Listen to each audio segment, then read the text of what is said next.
Oh, look! Diana, you see the trout leaping? You should have brought your rod. Oh, I can fish when I'm on my own. I love the view from here, don't you? The river, the trees, the fields, stretching down to your farm. The church spire in the distance. It's all so tranquil. You'd never think there was a war going on. Yes, we are very lucky.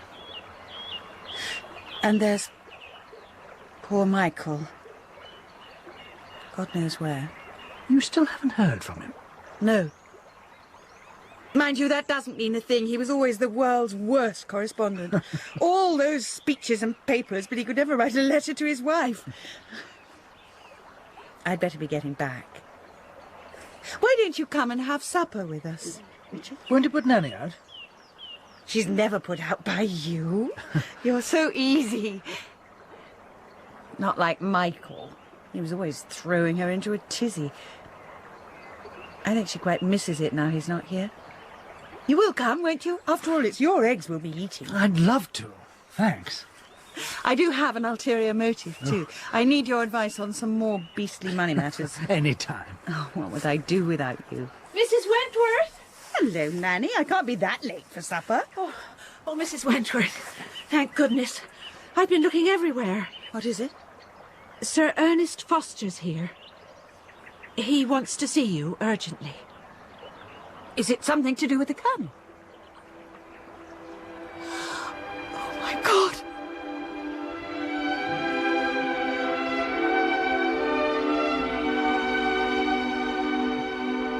The Years Between by Daphne du Maurier. Adapted for radio by Jill Hyam. With Diana Quick as Diana, Roger Allam as Michael, David Collings as Richard, Frederick Treves as Ernest, and Peter England as Robin.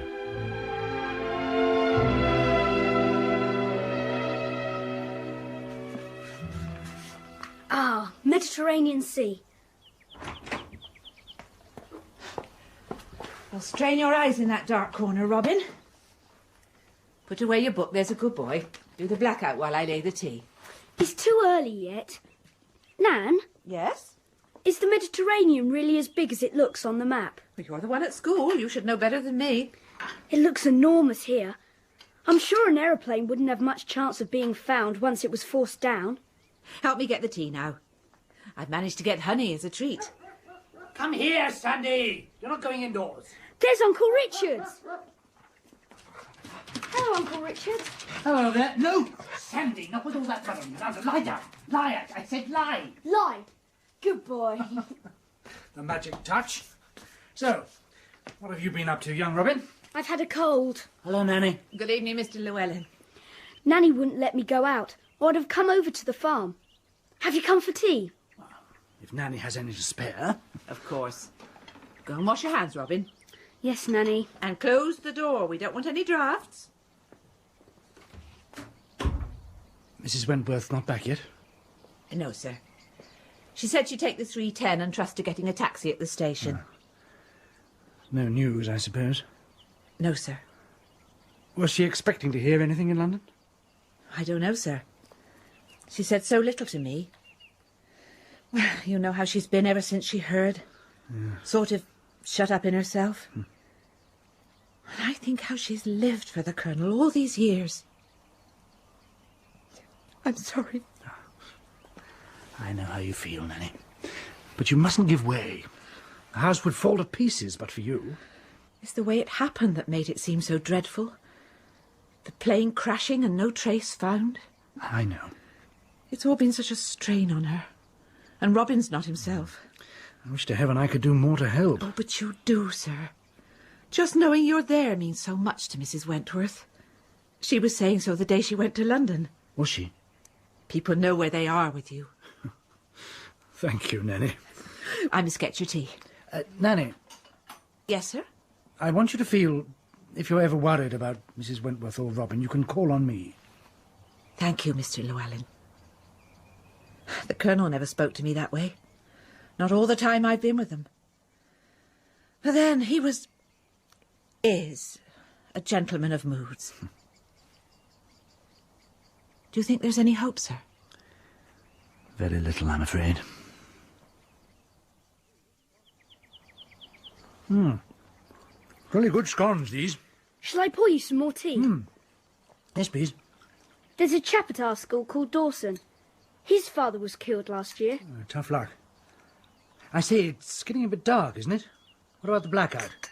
You do that one, I'll do this. Uncle Richard?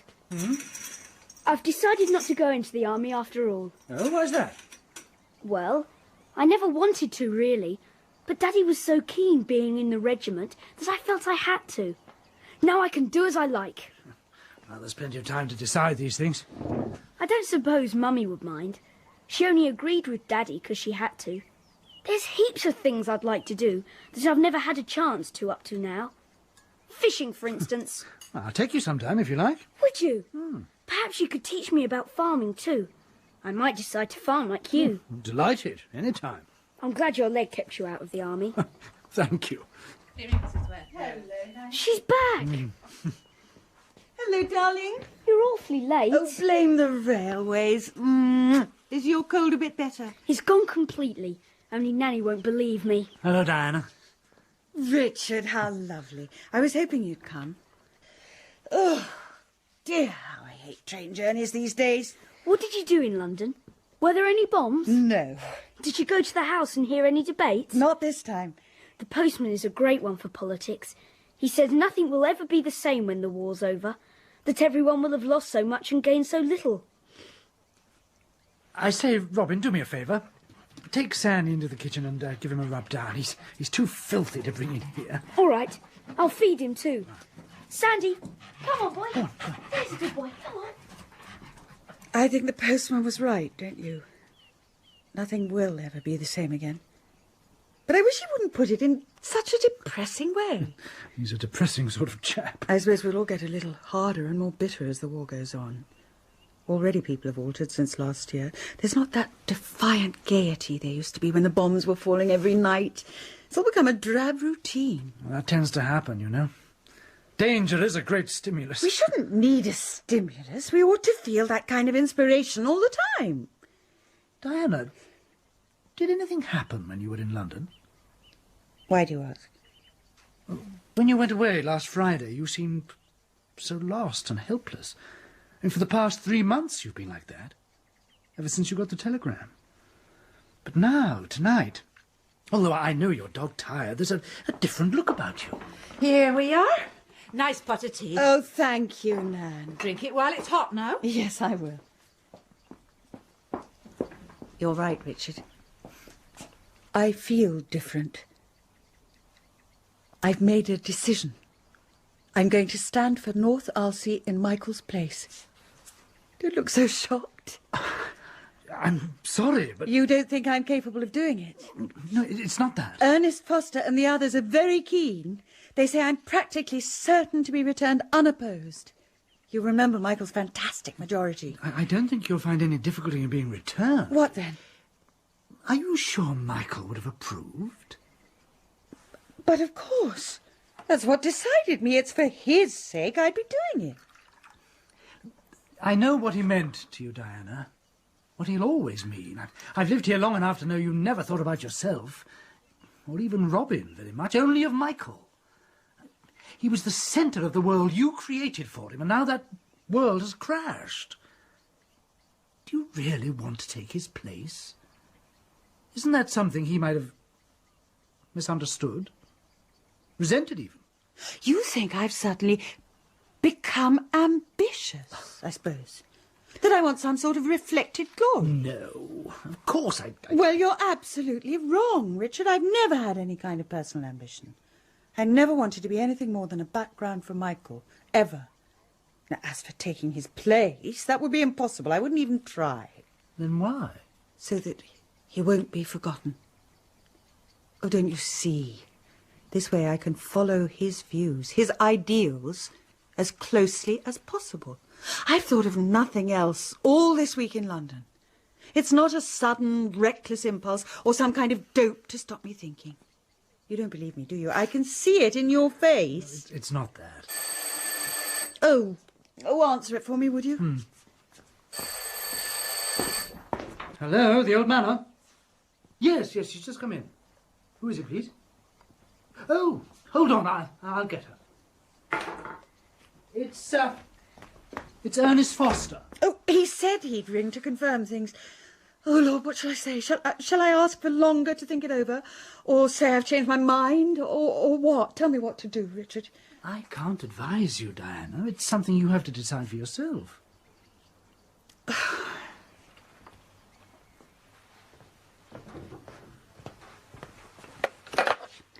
Good evening, Ernest. Yes, I have. I stand by everything we agreed upon yesterday. Thank you. Well, I suppose I could come up again after the weekend. Thank you very much. Good night. Well, that's that, then. I've done it. Oh, Diana, my dear, you're so damn tired. It was true what you said. I'm not doing this for Michael's sake. I'm doing it for myself. No. I am. You were right about Michael. He's been my whole life. These last few months have been hell. And then, up in London, I suddenly realised my life doesn't belong to him anymore. It's mine. I can do what I like with it. And, oh, Richard, I suddenly felt free. As if I was young again. Do you think you would understand? I don't know. You know what he was like. So alive. His personality was so strong. He seemed to put out the light in other people. You felt that, didn't you? I know he thought I was a dull stick. Probably right. No, not dull. Far from it. But Michael, in spite of his brilliance, had a funny sort of childishness about him at times. He needed so much love and understanding. You were happy with him, weren't you? Happy? I don't know. I've never thought. What I was feeling never seemed to matter. It was just Michael. His needs, his comforts. I was thinking just now when Nanny brought in the tea how he would have hated our pigsty way of living. We still had staff when he went away, and now Nanny cooking and me making the beds. He'd have a fit. You won't be able to make beds when you're an MP. Oh, yes, I shall. And if I can't, I shall ring up the farm and ask you to leave your old pigs and do them for me. I'm going to need your help, Richard. Badly. Are you? You know, I've no head for business or anything like that. You'll have to look after all my money affairs while I make my speeches. And you'll have to help me write them, too. And if the hecklers throw dead cats, you'll have to rescue them. What a prospect. The post. All right, Mummy, I'll go. Thank you. One for you. A printed one. Official paid. What does it say? It's nothing. Just the telephone account. I'll go and finish feeding Sandy then. You will help me, won't you, Richard? I'm not sure I can do it on my own.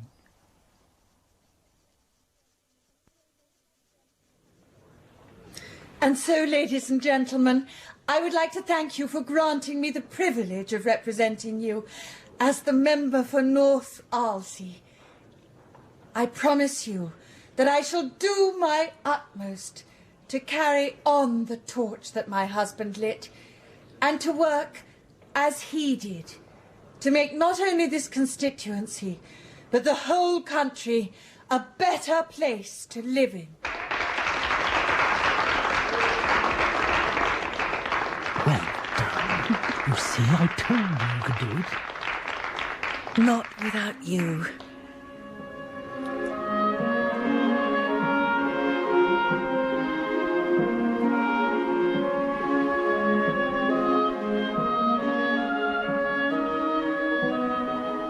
For our aim is to create a unified educational system that will cater for boys and girls of all ages and backgrounds. The very young will be looked after in nursery schools. The school-leaving age would be raised to 15, and part-time education in county colleges would continue until the age of 18. But most importantly, the Act would pledge to introduce free secondary schools for all children from the age of 11. The future lies with our sons and daughters. What better investment can we make in their future?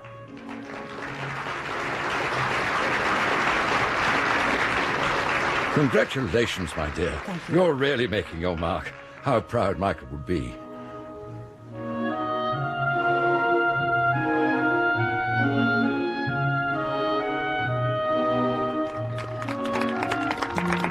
I won't keep you any longer, except to say thank you for coming along to the fete and for listening to me.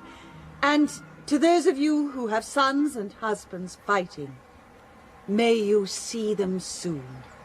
I wish to all of them a safe and speedy return. Well done, Diana. That should do the trick. Splendid, splendid. An excellent speech, Mrs. Wentworth. Thank you, Vicar. I hope it was better than the one I made the first year. When you called old General Bradshaw General Brandy. Probably because you gave me a swig before I went on. Well, you certainly got them moving again. I only wish there were more like you in Parliament. They might get a move on. I couldn't agree more, Vicar. She's a jolly good fellow. Oh, you stop that now, Robin. I hope you'll all come back to the house for a drink later. Oh, thank you, my dear. Do you want me to nip back and get things organised? Oh, Richard, would you be an angel? We'll have them on the terrace, shall we?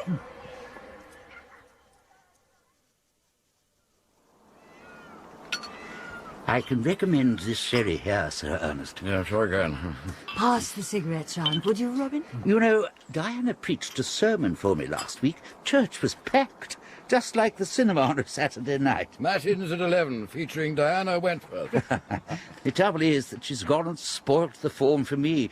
No one will ever listen to a word I say again. That's what the postman said to Nanny. Oh, good heavens, look at the time. I really must go. I have a choir practice in exactly 10 minutes. Oh, thank you so much, Diana. Let me see you out. I bet the trout are rising. Are you a fisherman, young man? Rather. Richard taught him. He's become an enthusiast. May I run down now? Try my luck. All right, darling. I'm sure Sir Ernest will excuse you. Of course. Goodbye, sir. Goodbye. They grow up so fast, don't they? Terrible. 12 last month. So, no more meetings for a month, eh? If you're sure you can manage without me. We can't, but we shall have to. Richard is a lucky man. What exactly are the plans? We're going to get married very quietly in London, and then just have a fortnight in Scotland. Richard can't leave the farm any longer, and I must be back for the conference. Well, my very best wishes to you both for the future. I'm sure you'll be very happy. So am I. And how does young Robin feel about it? We haven't told him yet. No one knows but you and Nanny. But there'll be no problem there. He adores Richard. I'll get it, Diana. No escape for the famous? Will Mrs. Wentworth open the new hostel for paralytic parsons next week? No, she will not. Will Sir Ernest take a personal call? Can't she leave you in peace for a day? I told the floozy not to ring me in business hours. It's a man, actually. Take it on the study extension, if you like, Ernest, so no one will hear your guilty secrets. If every cabinet minister led as blameless a life as I do. The gossip columnists would have nothing to write about. Tired? Bit. I'll stay awake a moment longer. I've something for you. Mm-hmm. It's a pre-wedding present. Oh, Ricky. Now, close your eyes and I'll put it on. There. It's beautiful. Where did you find it? Just a little shop. Thank you, darling. Why do you spoil me so? You know perfectly well why. Oh, it'll be so lovely in Scotland. Just the two of us. But I give you warning. None of your 5-mile walks before breakfast. You shall have your breakfast in bed every morning. Uncle Richard! Oh, he went down to the river. What's the matter? I've hooked a whopper. Come and see. You better go. Why did I teach that boy to fish? Coming!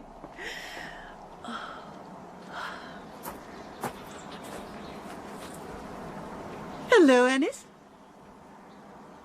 Has something happened? Yes.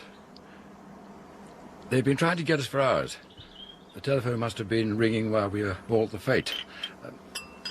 I think you should have another drink, Diana. Oh, it can't be that serious. I'm afraid it is. Here, What is it? drink that. For God's sake, tell me. I don't know how to. Is there a government crisis? It's not a political crisis. It's a personal one. I'm afraid you and Richard won't be able to go away. But Ernest... Now listen to me, my dear. That was my brother John on the telephone. He's the one who was in command of the destroyer Valiant. He was speaking from Portsmouth. They docked there 5 hours ago. I still don't see what... They have with them on board someone who wants to see you. Someone who was picked up by John's ship from an isolated spot near the German coast, and who, for the last 3 years, has been making his way through occupied countries, while the world believed he was dead. Michael. Yes. John says he wasn't hurt. Not injured in any way, though God knows what he's been through.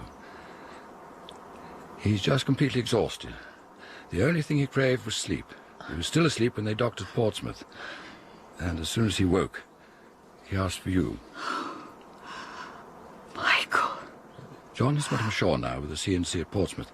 He wants us to motor down there tonight. Oh, Ernest.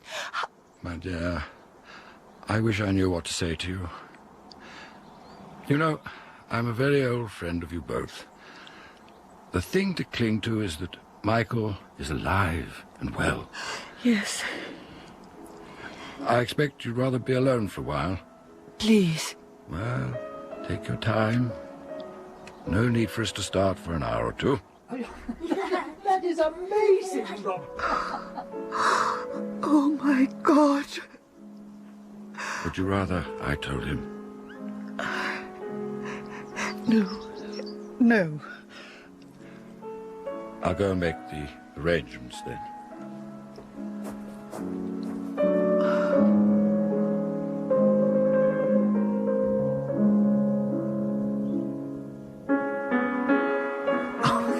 I don't believe it. It's a champion. How much do you think it weighs? Oh, it's 3 pounds at least. Here's Mummy.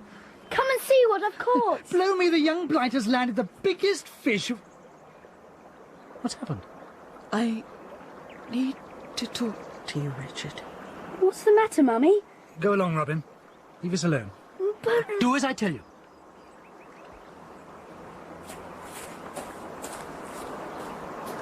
What is it?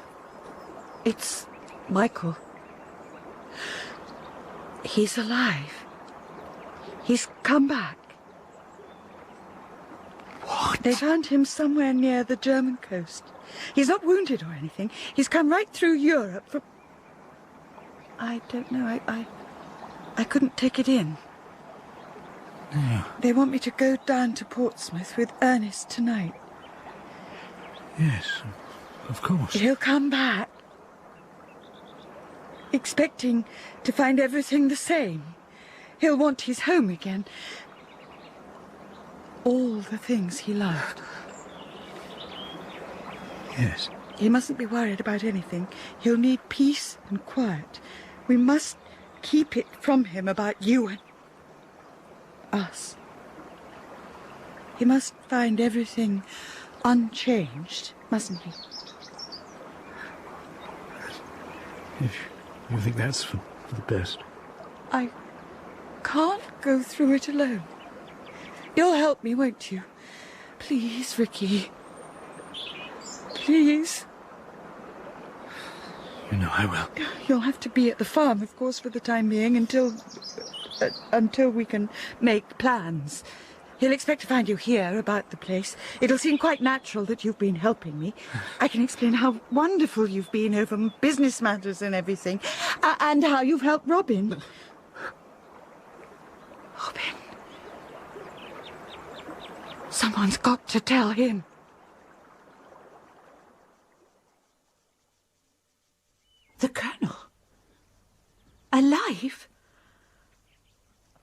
Oh, madam. Mrs. Wentworth is going down to Portsmouth with Sir Ernest this evening. He's talking to his chauffeur now. We understand the Colonel's quite all right, just very tired. He's had a terrible time. Yes, sir. Nanny, I think you're the best person to tell Robin. I simply don't know how to do it. I'll do my best. You must make him understand that Mr. Llewellyn and I... that there's no question now. Mrs. Wentworth is anxious, Nanny, that the Colonel should come home to find nothing changed. Yes, sir. I understand. I think Robin's old enough to realise what's happened. I'll try and talk to him myself. Oh, Richard. There'll be a lot to do. There'll be the Colonel's room to get ready, and he'll expect everything as it used to be. Oh, Mr. Llewellyn. Madam, I'll do everything I can do to help. Would you answer it, Nanny? Say, I can't take any calls tonight. Yes, madam. Thank you. Hello? Hello? Who is it? I can't hear you. It's a trunk call, madam. Hello? Yes, it is. One moment, sir. It's him. The Colonel. I'd better leave. Richard! Good night.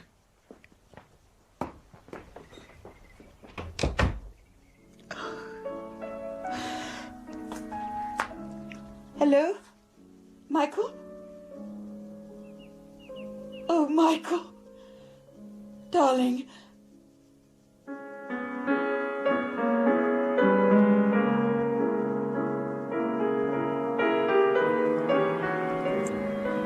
He's coming home this evening. I know. Your mother telephoned. It was on the wireless, about him escaping through all those enemy territories. Did you hear? Yes. He's a real hero, your father. You must be very proud of him. Yes. I imagine how impressed the boys at school will be. Uncle Richard, Yes? I wish... I know, Elsa. I don't want things to change. They're bound to, Robbie. Will you still come and see us? Your father will want to be alone with Mummy to begin with. But you and she will still be friends, won't you? Of course, but that'll be different. She won't need me so much now. It's not going to be easy for any of us. Your father's going to have a lot to adjust to as well. But we must try to help each other through. Can I still go fishing with you? Is everything all right? Where's Robin? I think he's over at the farm. We left the Colonel at the gate. He wanted to walk up through the woods, though I tried to persuade him not to. The doctor wanted him to stay longer, but he insisted on coming home at once. That's only natural, isn't it? Oh, Nan, he looks so strained and tired. I brought down some extra groceries and I managed to get some wine. I tried to get the room right, but somehow... Oh, that is good of you. He hasn't asked any questions about his home, us, anything at all. And he's told me nothing about himself. The doctor said he was suffering terribly from reaction. More than anything, he must have peace and quiet. He won't be worried from the village. I've seen to that. And I believe the vicar said a word in church yesterday. Mr. Llewellyn was here earlier. He said if there was anything you wanted him for, anything special, he'd come over, but he wouldn't be coming otherwise. He didn't leave a letter? No, Mum. Oh, these came this morning. A poor postman could hardly walk up the drive. They're mostly for you, but there's a few for the Colonel. Messages of congratulation, I suppose. They'll all have to be answered too. You'll have to get Miss Jameson down from London to do that. Miss Jameson? Oh, I'd forgotten for the moment I had such a thing as a secretary. Does the Colonel know about you being a member of... No, Not yet. Oh, excuse me, madam. Is this box to go in the kitchen? Oh, yes, please. Nanny, this is Venning, the Colonel's new servant. He joined us today. Good evening. Good evening. We should be able to manage all right, then. I have Mrs. Willis coming in every morning, and she's promised to come in during the evening for an hour to help with the washing up, but I don't suppose she will. I dare say Venning will help with that, too. Oh, yes, madam. Well, come along, then. Nanny will show you to your room, and then we can open the groceries and the wine. If you'd like to follow me.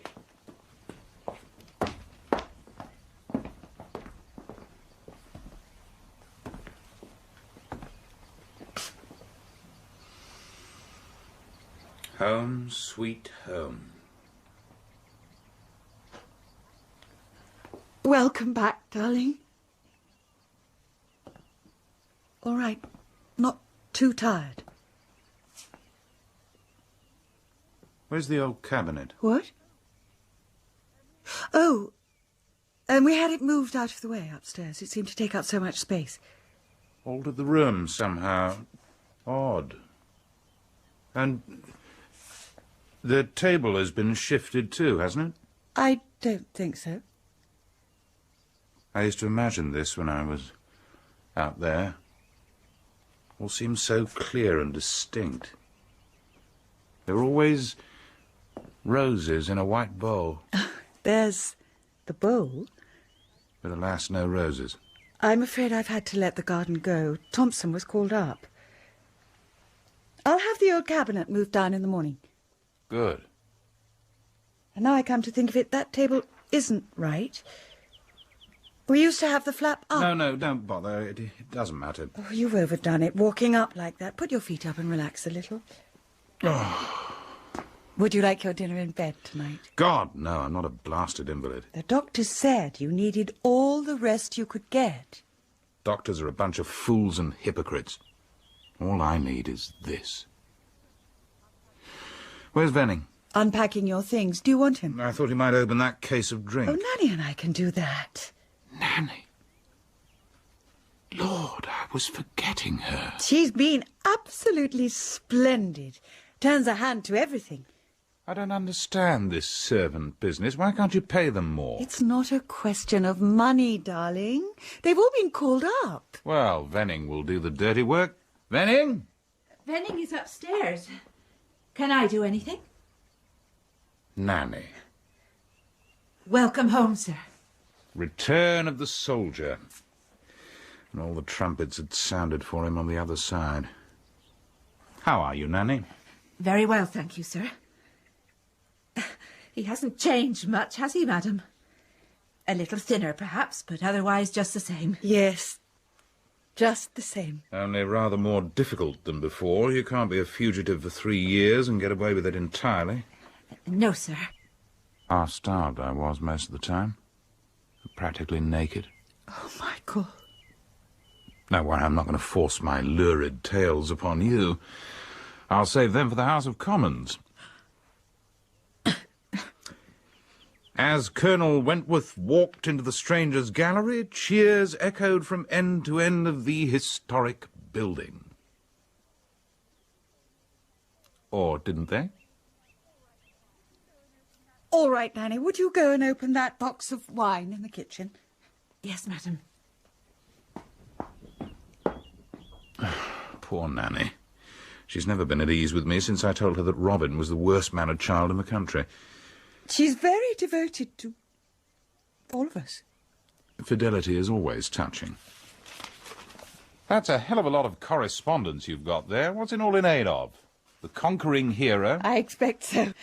You're turning them over like one of those grim committee women who run things with such dire efficiency. Perhaps I do. You'll have to drop it then, now I'm home. Stop fidgeting, Diana. Come and sit down. Oh, later. I must just go and give a hand with that crate first. Venning can do that. What's the damn fellow for? Run, rabbit, run, rabbit, run. What are you doing with my rod? I'm sorry. I didn't know you were back. Never mind the rod. Come here, let's have a look at you. My God, you look so different. You were a little chap in shorts when I went away. I'm 12. You still take that teddy bear to bed with you? Good Lord, no. Nan gave it to an evacuee ages ago. I hope you're quite well. That's uncommonly considerate of you. I might be worse. And what of yourself? I'm fine, thank you. The war news is good, isn't it? We're bombing the Germans to blazes. Are we? Tell me, what's happened to the old iron gates at the entrance to the woods? Oh, Mummy gave them for salvage. Salvage? Don't you know? Iron railings were melted down everywhere and turned into bombs. Mummy made a speech about it the other day. She did what? Oh, nothing. Does Mummy often make speeches? Yes, no. Sometimes. I expect you saw a lot of men killed where you've been, didn't you? I saw a hell of a lot who'd have been happier killed.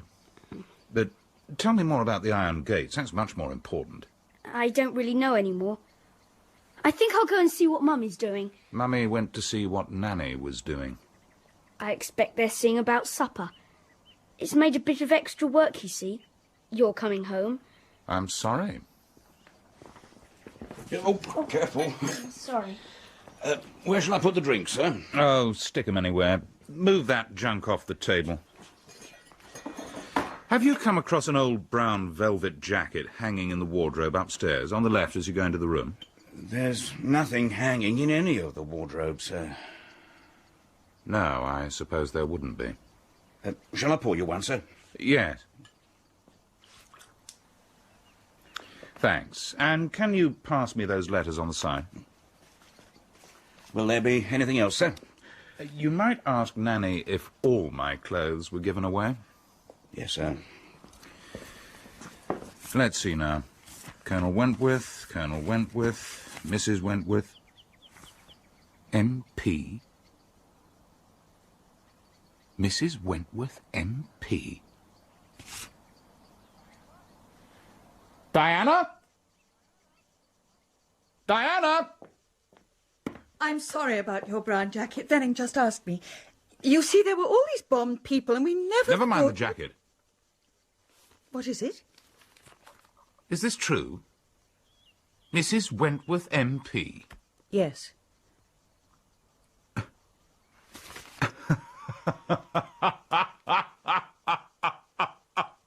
My God, how damn funny! And how long have you been one of His Majesty's faithful commons? Ever since you went.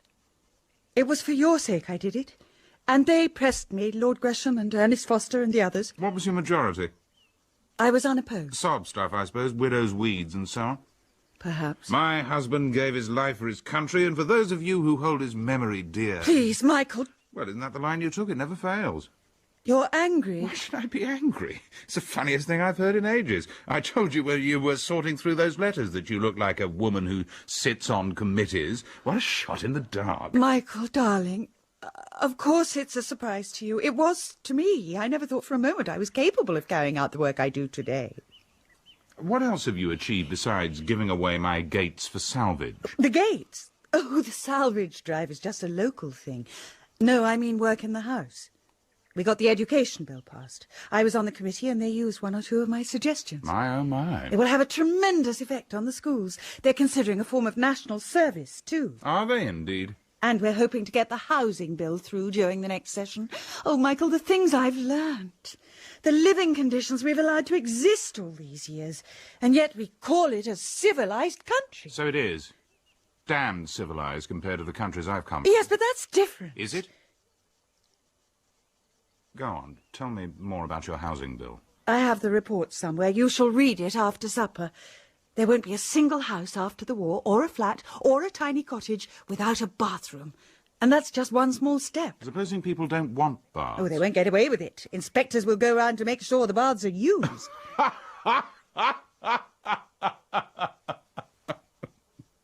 You think it's a waste of time, I suppose. Not if it keeps you happy in your monkey house.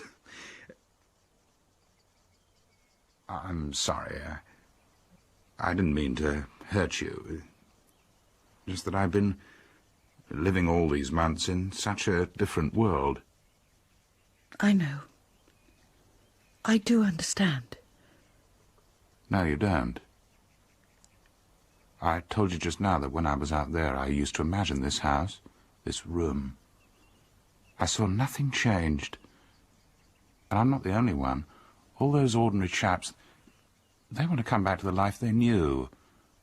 Pint of beer in the pub, pictures on a Saturday night, the woman they love. They don't want to come home to conscription bills and compulsory baths. Oh, I've described it all so badly. No, too well. But, Michael, you wouldn't have us put the clock back and return to where we were before? Why not?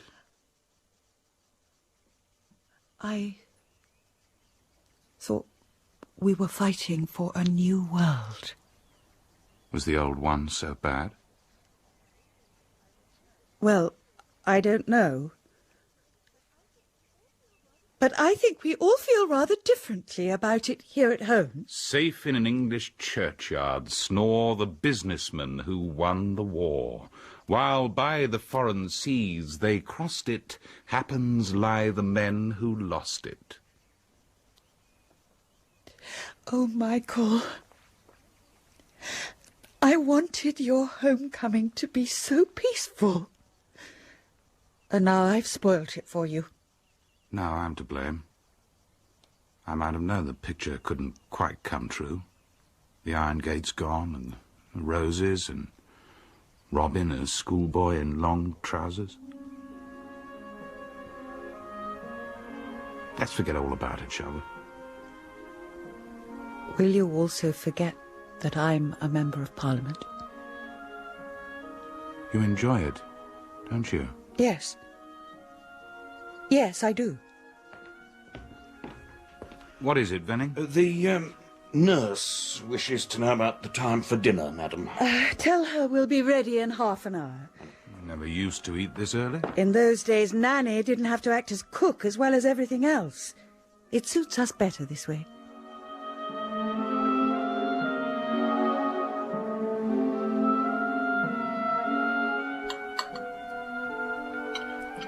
I'm surprised Nanny and Venning don't have to eat with us in this brave new world of yours. Of course not. Thank God for that. All I want is to be alone with you. Yes, darling. You won't mind Robin, though. He eats supper with me as a rule. So long as he goes to bed directly afterwards. I say, this chicken's good. It came from the farm. Old Richard's still in charge there? Yes. How is he? Very well. Not married or anything? No. I'm surprised.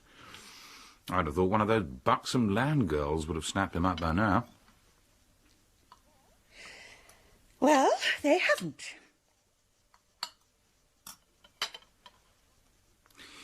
What does Richard think about you gadding round the country as a member of Parliament? I think he's used to it, like everyone else. Except me. What would you like to do after dinner? I'd like us to sit in the library together and listen to a bit of music. The way we used to.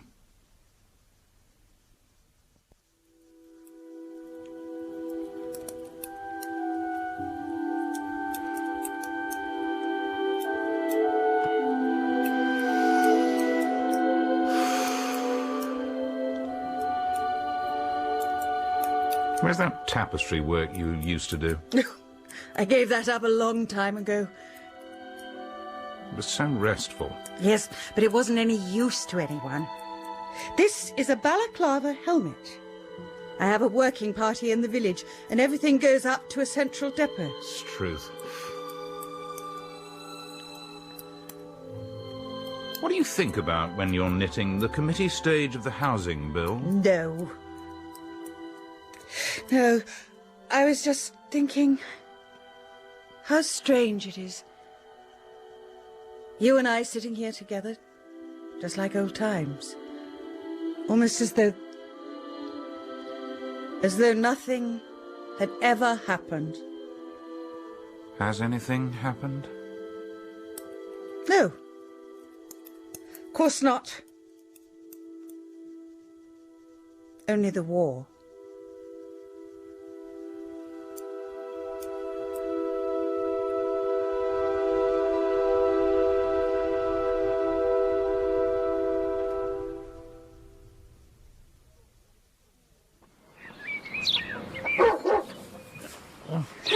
Hello, boy. No, stop that. You'll knock me over. Hello, Robin. Just in time to help me muck out the pigs. Terrific. I've got a note for you from Mummy. Here. Thank you. And she says, why haven't you been to visit us? I've been pretty busy. I went down to Wales for a few days last week. Was that instead of Scotland? In a way. It was a pity you couldn't go. Couldn't be helped. How is Mummy? All right. I hope she isn't overdoing it. She must have quite a bit on her plate one way or another. Yes. And your father, is he getting used to being home again? I don't think he's frightfully keen on Mummy being an MP. It must have come as a bit of a shock. Yes. Uncle Richard. Hmm? Dad wants me to go fishing with him. You don't mind, do you? No, of course not, Robin. He's your father.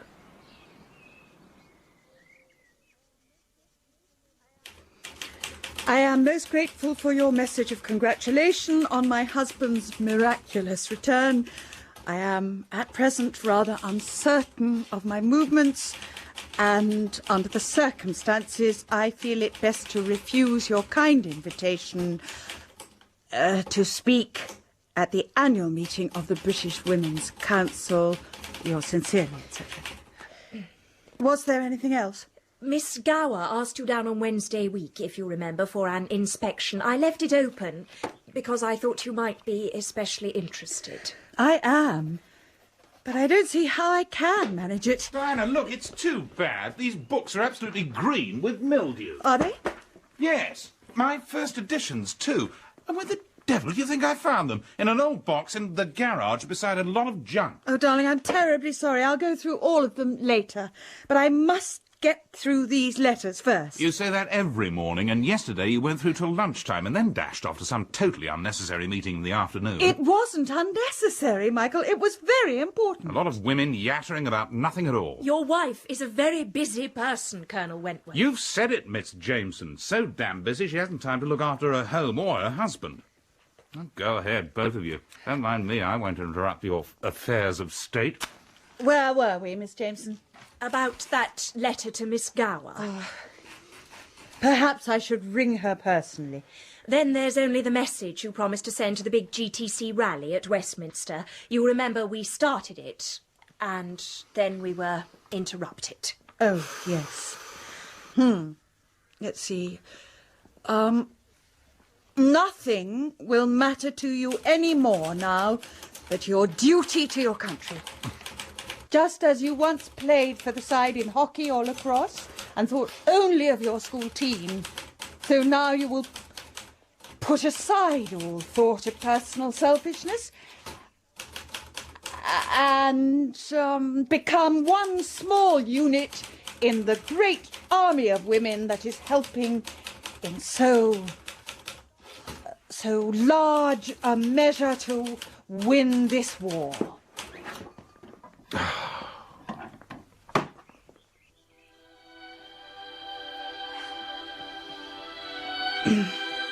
The girls of today are the women and mothers of tomorrow.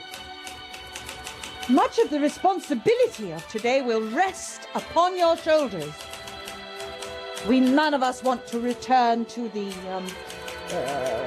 slack, go-as-you-please Britain that existed before the war. But side by side with our menfolk... Michael, please, it's impossible to concentrate. Will you repeat that, Miss Jameson?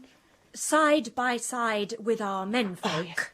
We shall build a saner, stronger Britain, where slackness and inefficiency will not be tolerated. where everyone will work for the community, and our children will be brought up to service, duty, and obedience to the state. Christ, what an outlook. Who do you say is going to listen to that tripe?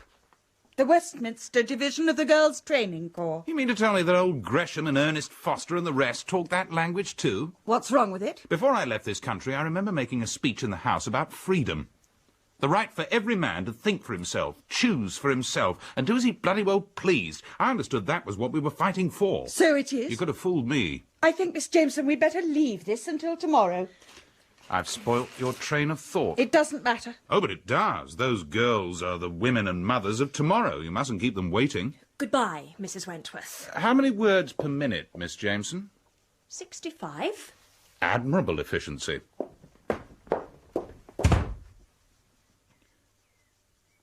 Well, what about your duty to your husband and cleaning some of this mildew off his books? I'm afraid they're spoiled. I'm very sorry. Seeing you're so hot on service and efficiency, it's a pity you don't exercise it more in your own home. Who left them to moulder in the garage? I did. I put them there for salvage. The first editions must have got mixed up with the other books. We had this salvage drive, and the village promised to donate 500 books. My dear girl, do you honestly believe that if all the books in the house were boiled down to a pulp, they would help the war effort in the slightest? Michael, what's happened to you? Nothing. Why? You've changed so. 3 years ago you had so much enthusiasm and drive. You believed in this war as a crusade against evil. And now that it's nearly over, you make a mockery of everything. You say I've changed. What about you? 3 years ago you were quiet and gentle. You had that wonderful quality of stillness that was the thing I loved most about you. And I come home to find a managing, restless woman who's always going to meetings or having interminable conversations on the telephone. I can't And don't help it pretend it's just patriotism. It's become your life. You are that sort of woman. It's not true. Oh, yes, it is. The woman I married died with me when I crashed into the sea in 1942. I've tried very hard to be the woman you remembered. God, don't tell me. I've seen you forcing yourself to play a part you'd forgotten. Not only you, but Robin, Nanny, the house itself, plunging back into a past that none of you wanted. Oh, Michael. I'm not blaming you or anyone. The dead should not return. You mustn't say that. We were happy once. Well, we're not happy now, are we? Not your fault, not mine. The years between. For you, no doubt. Hello? Oh, hello, Ernest. Yes, he's here with me now. He's very much better, quite himself again. Whenever you like. It's Ernest. He wants to come down and see you today. Tell him to go to hell. He'll be delighted to see you. There must be heaps of things you want to discuss. And I want to see you. The news is wonderful, isn't it? I can't believe it's really true. No. No, we haven't talked about it much. No, as far as I'm concerned, there's only one thing to be done. I must stand down for Michael. Oh, but surely there's no question about it. All right. Well, why not come right away, have lunch with her? Well, after lunch, then. Fine, we'll see you later. Bye, Ernest. What exactly were you saying to him? What I feel is right. You must go back to the Commons where you belong. And I shall return to the home I seem to have neglected. When did you first think about this? Directly you came back. No, I'm lying. Before I went to Portsmouth. That first evening when Ernest told me you were safe. This Parliament stuff means a lot to you, doesn't it? Yes. At least I thought it did. Now I'm not so sure. I've made you doubtful, haven't I? Here I am like an evil ghost breaking your new world to pieces. Oh, I don't want a new world. I only want the people who live in it to be happy. With compulsory baths, compulsory babies. You deliberately misunderstand everything I try to tell you. Perhaps I do. Perhaps because I want you still and quiet like you were before. I want it to be winter and the curtains drawn, with you there on the sofa doing some tapestry and Robin asleep upstairs with his teddy bear. The old world for which I fought and did not die. I failed you when you needed me most. Would you really stand down for me? Chuck politics aside and be the one I knew? If it would only make you happy. Yes. But would it make you happy, too?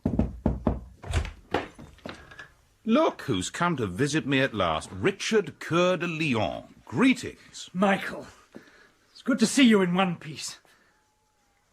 Hello, Diana. Why the devil haven't you been to see me before? I've been pretty busy, I'm afraid. The fact is, Robin was over at the farm and he fell into the stream. I ran him a bath and lapped him up, and I came over for a change of clothes. I couldn't find Annie in the kitchen. Your elaborate excuses are entirely unnecessary. Have a glass of beer. Is Robin quite all right? Oh, yes. He got soaked through, that's all. It wasn't deep. I'll go and see about some clothes for him. Excuse me. 3 weeks I've been back and not a sign of you. I didn't think you would want outsiders butting in on your first few weeks at home. You're one of the family. To Robin, at any rate. He seems to spend all his time at the farm. Oh, thanks. Cheers. Yes. Diana tells me you've given her a hand with money matters and helped her in 100 ways. I'm very grateful. Least I could do. I suppose the war hasn't touched you at all. Only indirectly. Do you really think it's all but over? Question of hours, I'd say. We'll be caught napping, of course, as unready for peace as we were for war, and it's going to take the devil of a time to clear up the mess. And I suppose you'll know more about that part of it than anyone over here. Our people will listen to you, won't they? The soldiers have done so already. I don't give a damn about the politicians. Take a pew.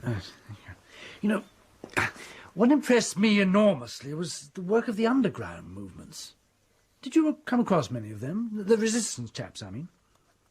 Only lived with them day and night for the best part of 3 years. Oh, it must have been pretty difficult evading capture. Oh, not so bad once things got organised and I could get my reports through to this country. Reports? Every day by wireless. From my somewhat mobile HQ. You talk as though you were on some official job. I was. I don't follow. Somebody had to do the spade work, hadn't they?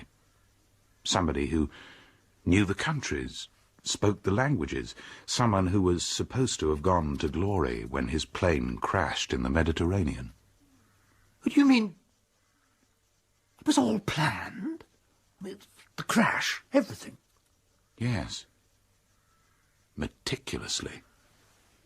And you did it deliberately, knowing that Diana would believe you dead? There was no choice. 1 weak link and the scheme would have failed.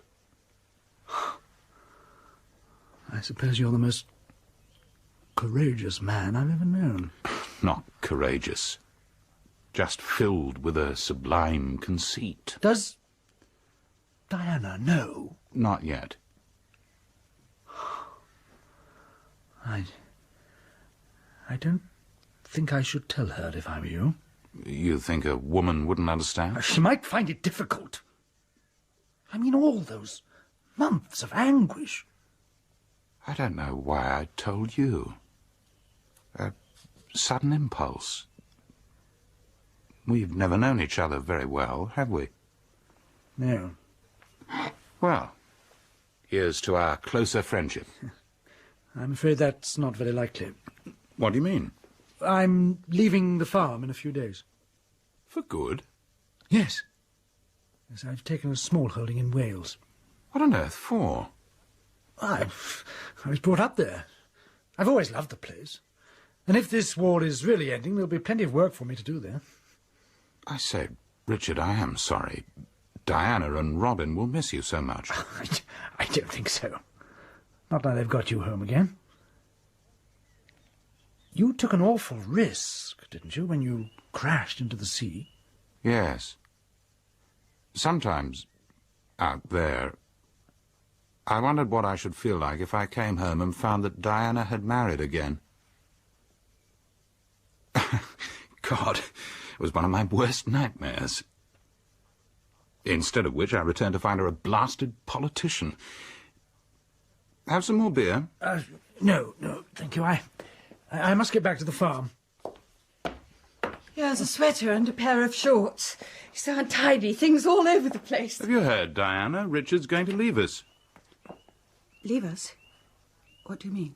Going back to the land of his fathers, taking a farm in Wales. Richard,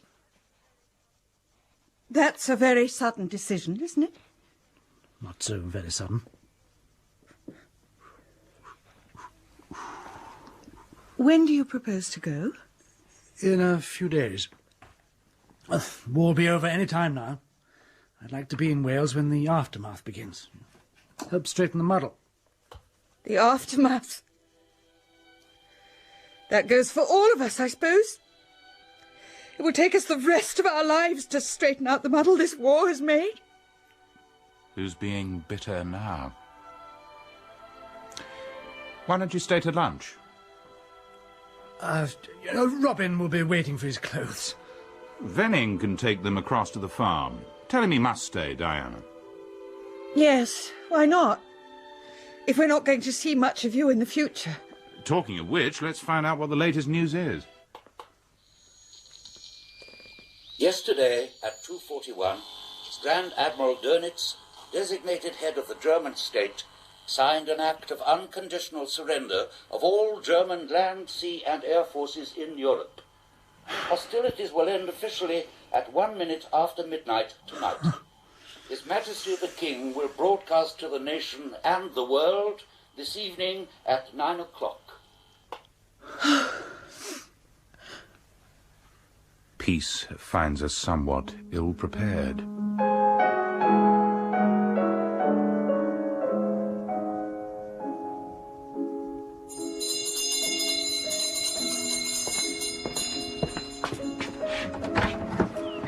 Good afternoon, Venning. Oh, Sir Ernest. I'm rather early. I expect the Colonel is still having lunch. They're just finishing, sir. May I take your coat? Oh, thank you. Wonderful news, isn't it, sir? All over at last. Yes, indeed. Now the real work begins. That's true. How do you find the Colonel, Venning? Oh, up and down, sir. He has his bad days. Still, he'll be able to put all that behind him now. Tell them I'm here, would you? I won't disturb them. I'll wait in the library. Yes, sir. My dear Ernest, why the Gestapo entrance? Come along and have some cheese and coffee. Cheese and coffee be damned. Don't you know the war's over? I had heard. Besides, I want to talk to you before seeing Diana. I'd better shut the door, then. You're looking better? More like your old self again? Perhaps to you, not to others. The war has been a strain enough for all of us. But for you, it must have been intolerable. On the contrary, responsibility sat very lightly on my shoulders. Michael, I was only told the whole story of what you did a couple of days ago. At first, I could hardly believe it. I'm not surprised. It was a crazy thing to do. Perhaps. But your work has helped us to achieve victory 6 months earlier than we expected. And now it's only a question of putting out the flags. But for those who really know, the work has only just begun. Well, what is it you wanted to see me about? The reward for my labours? Are you about to hand it to me on a silver salver? You know perfectly well why I've come. Yes, damn you. It's no use, Ernest. I'm not going back again. It's someone else's turn. But you know what's needed in Europe, Michael. Better than anyone over here. You've spent 3 years living close to the people, looking at the world with their eyes. Yes. 3 years they can't give me back. You're not the man to shrug your shoulders and leave them alone now the fighting's over. Aren't I? That's where you're wrong. I've lost 3 years because of the people of Europe. 3 years and a lot more besides. Now I'm going to make up for the time I've lost. I want to get to know my wife and son all over again. I want to rebuild my own home, and to hell with other people. Of course, if you feel as strongly as that, there's no more to be said. God knows, after what you've been through, you have a right to put your family first. 3 years was a long time to lie dead. Isn't that just what I've been trying to tell you? Ernest, why didn't you come into the dining room? What are you two discussing so secretly? A matter of national importance, which has been badly received. You sound very solemn. Do I come into it? My beloved wife, Ernest, feels the safe seat of North Alsea rocking from under her. I must admit her political position is unique. Who do you think is the legal member for North Alsea? Hello, Sir Ernest. Colonel Wentworth, believed by the constituents to be lying peacefully under foreign waters, or the charming and conscientious wife who succeeded him? What's your opinion, Richard, as one completely unbiased? Surely that's a matter for you and Diana to discuss together. What a model of discretion, no taking sides. What an agreeable companion you must be. Won't you have some coffee, Ernest? He's already been asked. Ernest, why don't we continue our unprofitable conversation in the garden? I shall see you later, Diana. Yes, of course. Thank you for lunch. I must be getting back to the farm. Can I come with you? Robin, I want to talk to Uncle Richard. Would you mind leaving us alone for a little while? Yes, all right, Mum. Do you grudge even 5 minutes alone with me? Diana. You haven't been near me once, not once in the past month.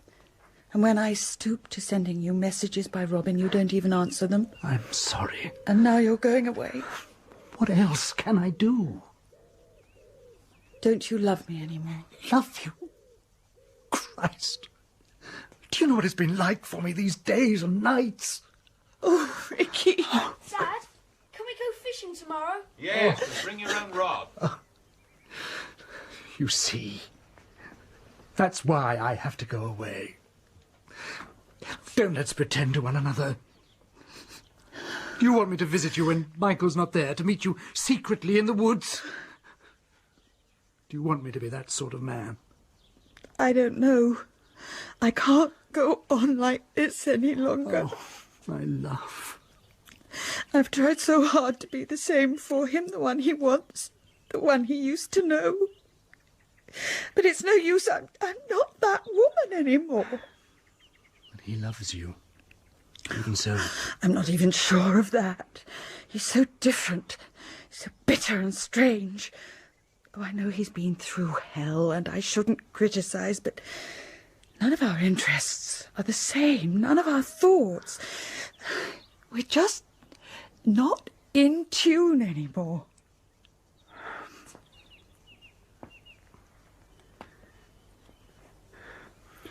Well, what are we going to do?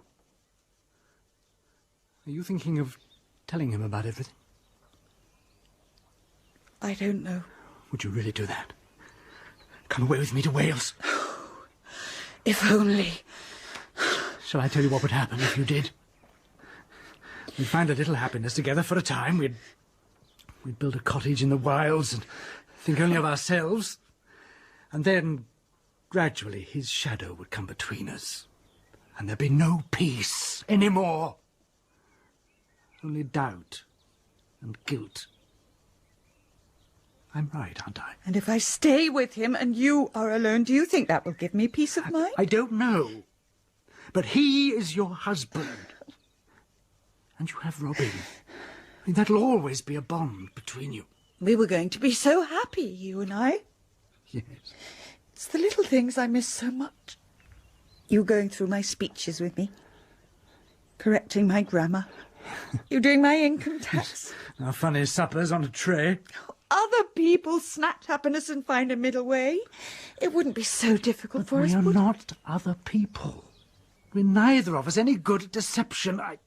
I love you too much to snatch at happiness. That's why I'm going away. Richard, this may be the last time we're alone together. Will you kiss me?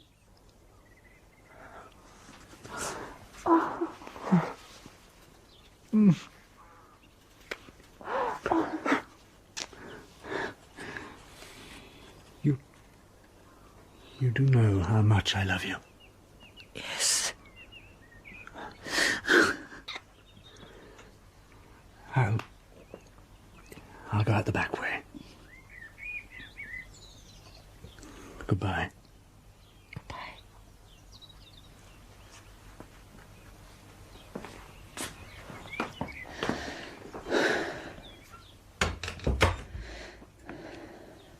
Is anything the matter? Oh, Michael, I didn't see you.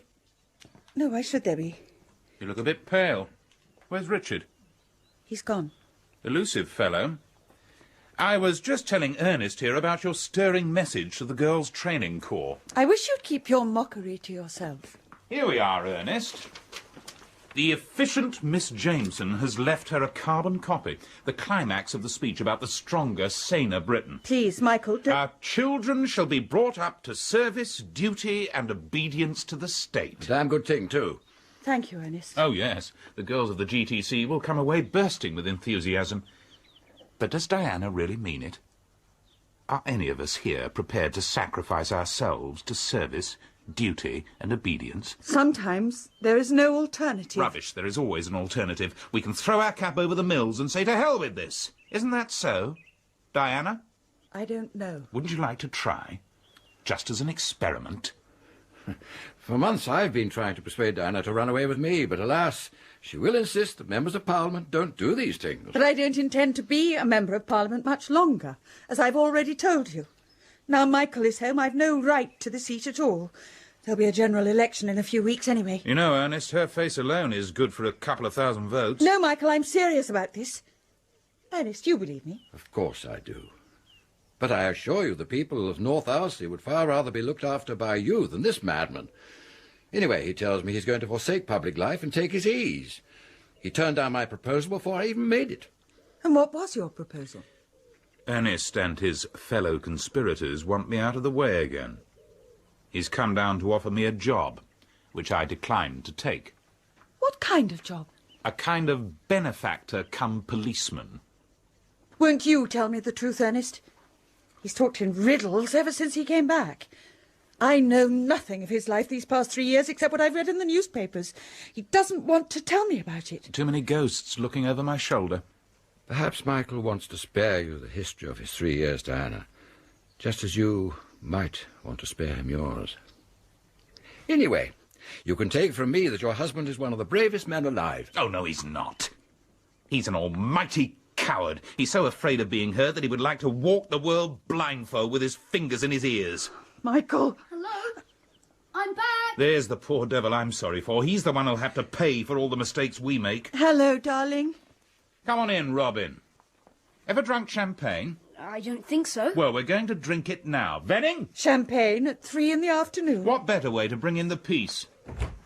Yes, sir? Venning, I found a bottle of champagne in the cellar and stuck it in the study. Bring it, and glasses too, for us and for yourself and Nanny. Oh, thank you, sir. We're going to drink to the future, Robin, and rejoice that your father is with us again. Your mother is going to be the first woman Prime Minister. Oh, Ernest. Where's Uncle Richard? He went back to the farm. You ought to have been here. To drink to the future too. Is this right, sir? Bollinger 28. Couldn't be more right. Come in, Nanny. I know you're teetotal, but I want you both to join us in a glass of champagne in honour of the occasion. Thank you, sir. Wonderful sound. Isn't this the stuff people drink at weddings? Yes, that's right. And occasionally at funerals of the better sort, when the deceased is safe beneath the ground. Has everyone got a glass? Yeah, yes, sir. Yes. Well then, to your brave new world, Diana.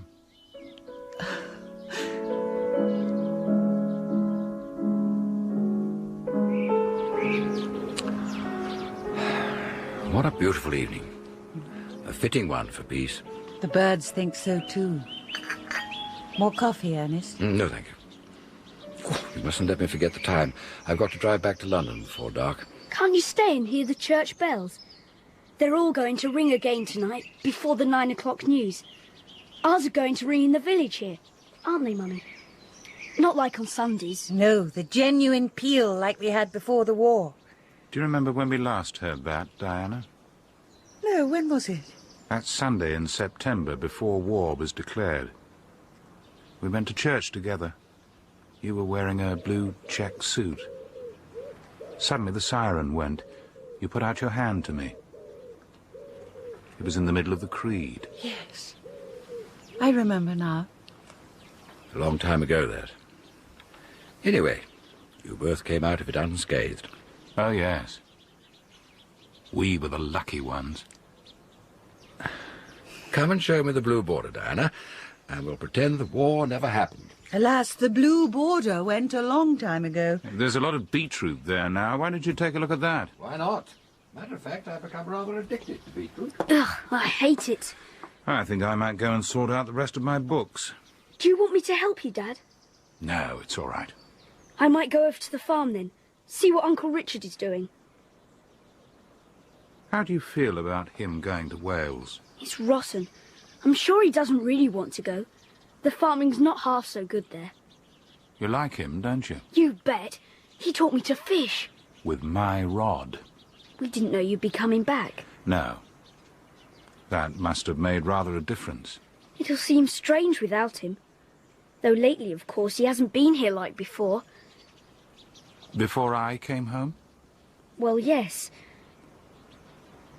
Yours wasn't such a bad war, was it, Robin? We had a bomb once, half a mile away. There's an enormous crater still. I wasn't thinking about bombs.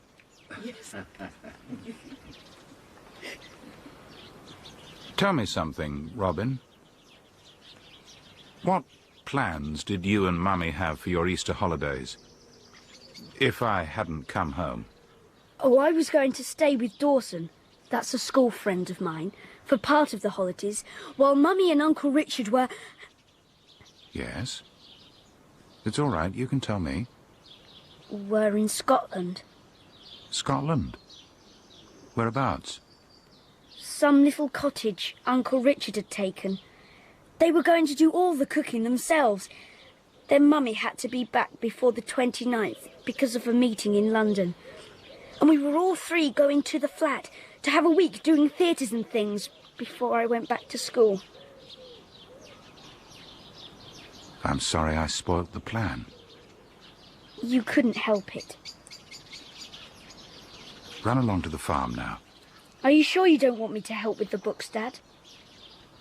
I don't think I'll bother with them after all. I'll see you later then.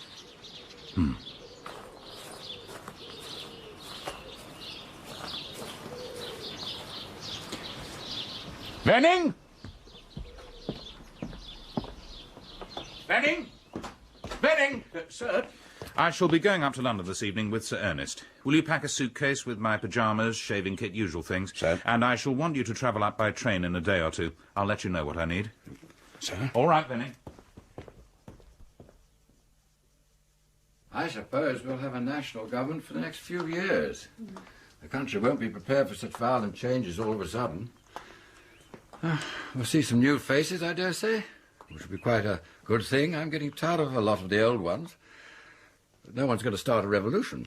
What about me? Well, you're not in the running, Michael. You've opted for peace and quiet. I've changed my mind. What do you mean? The starving millions want a leader to take them into the land of promise? Very well. I take back my refusal. Ernest, your offer is accepted. This isn't a joke, is it? I was never more serious in my life. I shall come up to London with you tonight. I must go and see to things. What's he talking about?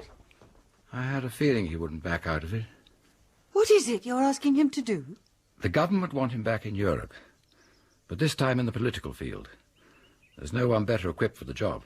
I still don't understand. Is it really true you knew nothing of your husband's work all these years? What work? How much do you know? Only what I've read in the papers. What else is there for me to know? Very great deal. Michael was in touch with our people over here from the very first moment he landed in Greece. What? Yeah. He's been in contact with them by wireless for the past 3 years. He built up a secret organization, people who watched and waited and sent messages to him from the occupied countries. It was those people in the Balkans, Holland, Belgium, who helped our armies on the continent, all due to Michael's help. Michael did that? With the risk of exposure and death hanging over him day and night all that time. When did you find out? Only a few days ago. His identity was known only to 1 or 2 people, certainly not to an ordinary politician like myself. Like you and like all his friends, I believe that Michael Wentworth crashed into the sea in 42 and was drowned. You mean... It was all a blind. Yes. How could he have been so cruel? The best soldiers have always fought the hardest wars. How could he leave like that, smiling and cheerful, knowing what he was going to do? He happens to be rather fond of his country too, Diane. Oh, you believe that? You think he gives a damn? You've heard him laugh at all the things we've been trying to do here at home. Do you think he cared for one moment? Or cared whether I broke my heart or married another man? Oh, my dear. I do want to love him as I loved him before. You're very unhappy, aren't you? Yes. There's a terrible conflict in your mind. You've given love and loyalty to two men, and you've had to choose between them. Oh, there's never been a question of choice. Michael came first, always. But you want your choice to be justified, don't you? Richard is a fine, unselfish man. He made me feel a person in my own right. He can live without you. Michael can't. He's managed well enough for 3 years. Don't you see? That's the only thing that kept him sane. The thought of you and Robin and all this. If I could believe that, it would make everything else bearable. I'm ready when you are, Ernest. I'll tell you what we'll do. We'll get roaring drunk tonight to celebrate the peace. If Diana wasn't such a wet blanket, she'd come up with us. But it wouldn't do for Diana Wentworth, MP, to be seen fighting in the streets. The girls' training corps might get to hear of it. I'll come with you if you really want me to. No, you'll be far happier down here with Nanny and Robin. What are your plans? Does Venning know?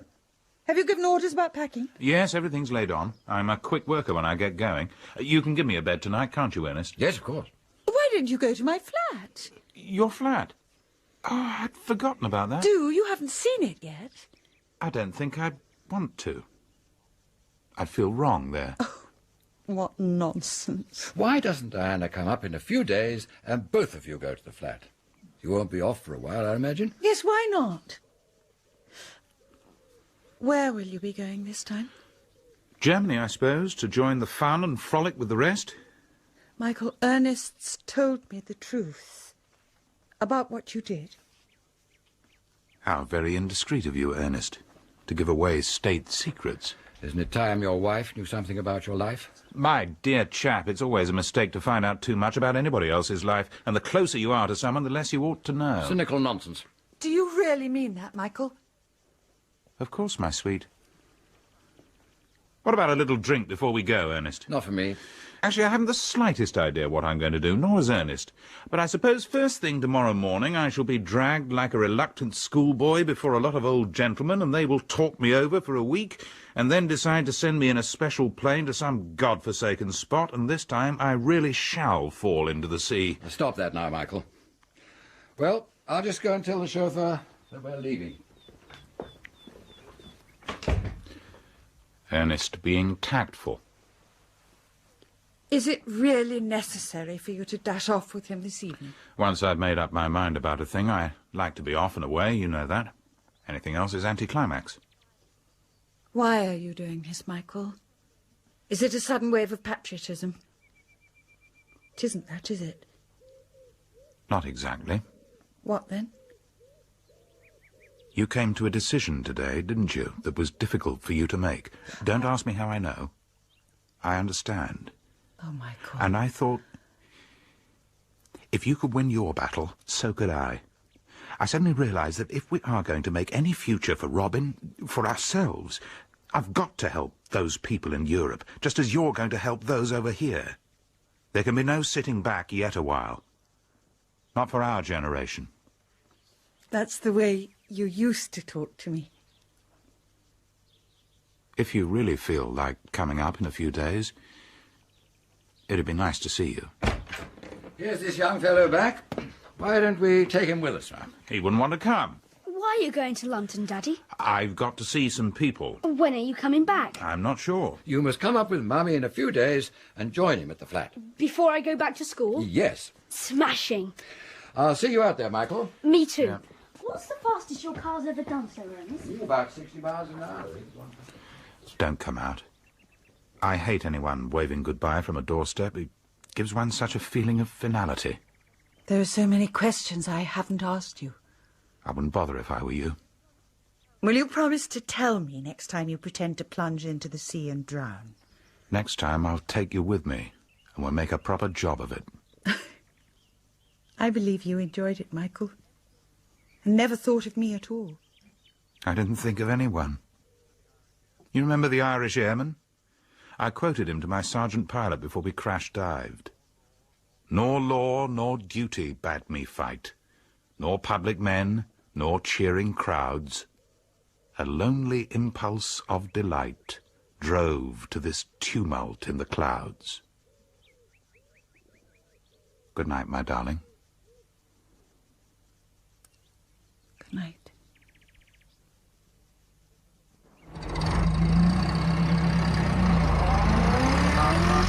Goodbye, Daddy. See you soon. The bells! Mummy! Mummy, the church bells. Can you hear them? Yes, darling. Who are you ringing up? Uncle Richard? No, Miss Jameson. I bet he's listening to them too. Number 32, please. Is that Miss Jameson? Have you got that message to the GTC that we were working on this morning? That's right. Good, because I want to alter the end. Yes.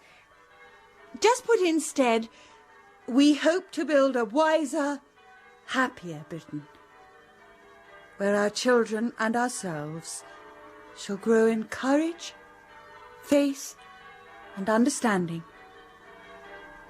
Yes, that's all. Thank you, Miss Jameson. Good night. Hello, Nan. Aren't the bells wonderful? Aren't they lovely? Venning tells me the Colonel will be away for some time. Yes. The government want him for a very important post. Will it be abroad? I'm afraid so. Uncle Richard is going away too. To Wales. Yes, he told me. Can we go up and see Daddy before he goes, Mummy? Yes, darling.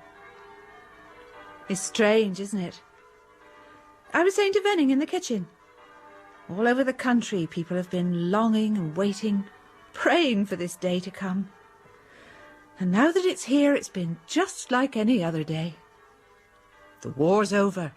Peace has come. And I suppose we shall all go back to being just the same as we were before. Shall we? I wonder.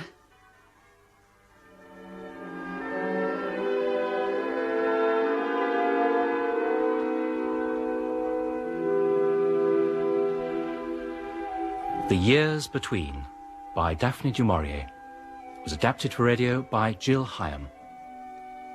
Diana Wentworth was played by Diana Quick, Michael Wentworth by Roger Allam, and Richard Llewellyn by David Collings.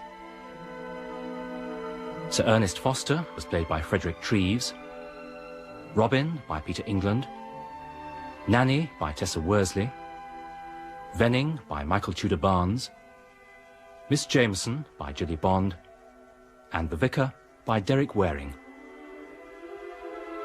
The Years Between was directed by Cherry Cookson.